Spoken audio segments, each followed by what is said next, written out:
আজকের টপিকটা হচ্ছে মাধ্যমিক পরীক্ষার্থীদের জন্য। যে মাধ্যমিক পরীক্ষার্থী সামনে আর একটা মাস সময় আছে, যে কি করে কত দূর প্রস্তুতি হয়েছে, কিভাবে পরীক্ষা দেবে এই সংক্রান্ত একটা এক্সাইটমেন্ট থাকে যে পরীক্ষা ভালো ফল করতে হবে। তো যে ভুলগুলো না, সেটা হচ্ছে এর আগেও যারা পরীক্ষা দিয়েছে, সিনিয়র আছেন, অনেকেই দিয়েছেন পরীক্ষা, যারা আমরা সবাই দিয়েছি। তো কি হয় বিষয়টা, যে আমরা মাধ্যমিক পরীক্ষা দিতে গেলে বোর্ডের যেহেতু পরীক্ষা, একটা এক্সাইটমেন্ট থাকে কিরকম আমরা খুব ভালো পরীক্ষা দেব, প্রথমত একটা টার্গেট থাকে, তার মধ্যে একটা উদ্বেগ উত্তেজনা থাকে। সেই বসে কি হয়ে যায়, যেগুলো মেন প্রবলেম হয় সেটা হচ্ছে প্রথম পরীক্ষার দিন প্রবলেমটা সব থেকে ক্রিটিক্যাল হয়ে দাঁড়ায়। কিরকম ক্রিটিক্যাল? প্রথমে স্টুডেন্টরা তোমরা হচ্ছে মক টেস্ট বা টেস্টে যেরকম ভাবে প্র্যাকটিস করেছিলে, সেই প্র্যাকটিসটাই মেন খাতায় ওইভাবেই সলভ করবে। কিরকম? অনেকে বাংলা পরীক্ষা প্রথম দিন হবে, বাংলা পরীক্ষা ফার্স্ট পেজটা মার্জিন টেনে, পেছন সব মার্জিন ভালো করে টেনে সুন্দর করে লিখতে শুরু করে। সুন্দর করে লিখতে যাওয়ার পেছনে কি হয়ে যায়, শেষে দেখা যায় রচনা লেখা যখন টাইম আসে, তখন 2-3টে পয়েন্ট করার পর আর কমপ্লিট করতে পারছে টাইমের অভাবে। কেন? কারণ হচ্ছে একদম মাধ্যমিক পরীক্ষা ভালো করে লিখতে হবে। আরে তুমি যেটা প্র্যাকটিস করেছো সেটাই ওখানে ফলো আপ করবে, এর থেকে কিছু নয়। আর দ্বিতীয়ত হচ্ছে তোমার একটা টপিক হয়ে যায়, দ্বিতীয়ত তোমাদের মাধ্যমিক পরীক্ষার্থীদের ক্ষেত্রে পরীক্ষা দেওয়ার 1 সপ্তাহ বা 10 দিন আগে লেখা প্র্যাকটিস পুরোপুরি স্টপ করে দাও। পরীক্ষা যখন বাংলা পরীক্ষা দেওয়ার পর সবাই বেরোয় স্টুডেন্টরা, তখন বলে কি হাত ব্যথা হয়ে গেছিল লিখতে লিখতে। কেন ব্যথা হয়ে যায়? তুমি মাধ্যমিক পরীক্ষা আগে 10 দিন আগে লেখা স্টপ করে দিয়েছিলে, সেভাবে লিখতে শুধু পড়ে যেতে, পড়ে গেলে হবে না। ওই 10 দিন গ্যাপ হয়ে গেল, 10 দিন গ্যাপের পর যেই যে প্রথম লিখতে যাচ্ছ বাংলা পরীক্ষার দিন, তখন হাতে লিখতে গিয়ে খুব ব্যথা হয়ে যাচ্ছে, শেষের দিকে হাত চলছে না, হাত ব্যথা কেন হয়? ওইটা প্র্যাকটিস না। তোমরা কি হবে, মাধ্যমিক পরীক্ষা 10 দিন আছে, তার আগের দিন থেকে লেখা স্টপ করবে না, কিছু না কিছু লিখবে, কিছু পড়লে কিছু লিখলে, 1 পাতা 2 পাতা লেখা রিদিমটা রাখতে হবে, তাহলে এই জিনিসটা হয় না।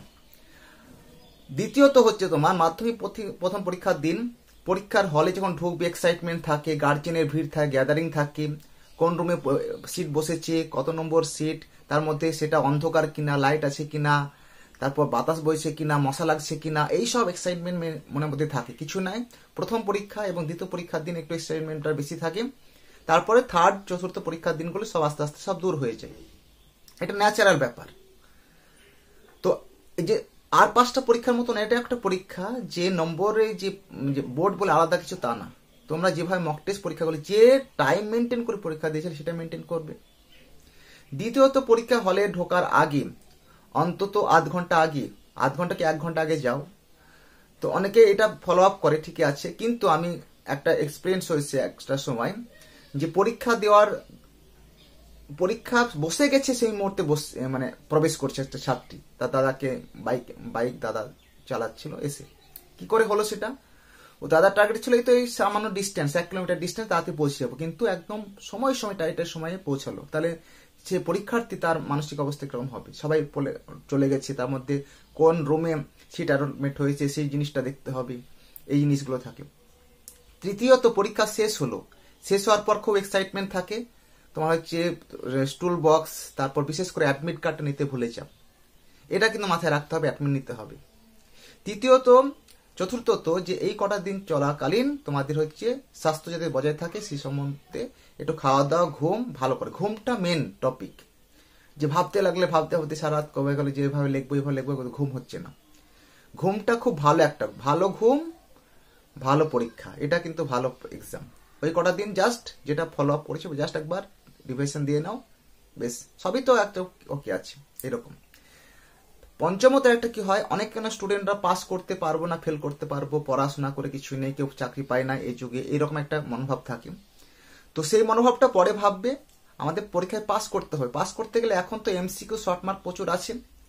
কেউ যদি ভাবে আমি এমসিকিউ গুলো শুধু প্রত্যেকটা 7টা সাবজেক্টে এমসিকিউ গুলো পড়ে, এমসিকিউ শর্ট মার্কের শুধু পড়ে যাবো সহায়ক বই থেকে বা টেক্সট বই থেকে, শুধু এমসিকিউ আর কিছু পড়বো না, তবে দেখা যায় 50% বা 60% নম্বর পেয়ে যাচ্ছে। ম্যাথের ক্ষেত্রে তাহলে কি হবে স্যার? ম্যাথের ক্ষেত্রে বেসিক কতগুলো 50 মার্ক তোলার মতো সিম্পল কতগুলি টার্ম আছে, সেইগুলো প্র্যাকটিস করলেই হবে। ম্যাথস টিচাররা সেটা তো ভালো করে ফলো আপ করে সেটা দেখে থাকবে। তো এই হচ্ছে বিষয়। তার যেটা আমাদের প্রথম পরীক্ষার দিন যেটা হয় বললাম, এক্সাইটমেন্ট, নতুন করে একদম পরীক্ষা সাজিয়ে খাতাটা লিখবো, সাজিয়ে ভালো করে পরীক্ষা দিয়ে একদম প্রেজেন্ট করবো, এটা করতে যাবে না। টাইম ম্যানেজমেন্ট অ্যাডজাস্ট করতে পারবে না। তোমরা 2-5টা পরীক্ষার মতো যেরকম ভাবে সাজিয়ে গোছিয়ে পরীক্ষা দিচ্ছে সেইভাবেই দিবে, টাইম ম্যানেজমেন্ট করে। আর লেখাটা প্র্যাকটিস করে রাখবে সব সময়, কারণ ওইটা কিন্তু স্টুডেন্টরা এটা পরীক্ষার পরেই এটার পরে বুঝতে পারবে যে কথাগুলো ঠিকই ছিল না। এর অভিজ্ঞতা তো বলে এর আগে স্টুডেন্টরা যে হাতে লিখতে পারছি না, টাইম পাচ্ছি না, ওই তো এত মানে ভেবে গেছে ভালো করে বোর্ডে পরীক্ষা দেব, ভালো করে লিখতে শুরু করব। সেই দিনকে ওটা পরীক্ষাটা হচ্ছে একদম এক্সপেরিমেন্ট করার জায়গা না, যে আমি এক্সপেরিমেন্ট করবো, ভালো করে পরীক্ষা দেবো, ওয়েস্ট বেঙ্গল থেকে টপ রেজাল্ট করবো, সেটা ফ্যাক্টর না। আমি ভালো করে পরীক্ষাটা টাইম ম্যানেজমেন্ট যেভাবে দিই সেভাবে আমি একদম খাতায় তুলে ধরবো, তারপর রেজাল্ট তো সেটা পরে বলে দিবে। আমার ভালো যদি লেখার মধ্যে থাকে ভালো অবশ্যই রেজাল্ট হবে, র্যাঙ্ক হবে। এই বিষয়গুলো মাথায় থাকবে। আর তুই তো ভালো, বেস্ট অফ লাক, সবাই ভালো করে পরীক্ষা দাও। আর কিছু নতুনত্ব থাকলে অবশ্যই তোমাদের জানাবো।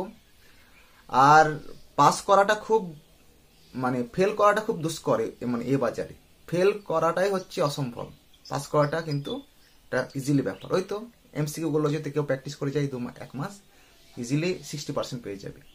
আর তো ওরাল বা তো প্রজেক্টে 10 করে সবাই পেয়ে যাবে, 9-10 সবাই পাবে, কারণ এই 9-এর নিচে কাউকে দেয় না, 10ই সবাইকে দিয়ে দেয়, স্যারের হাতে নম্বর থাকে। ঠিক আছে, সবাই ভালো থাকবে।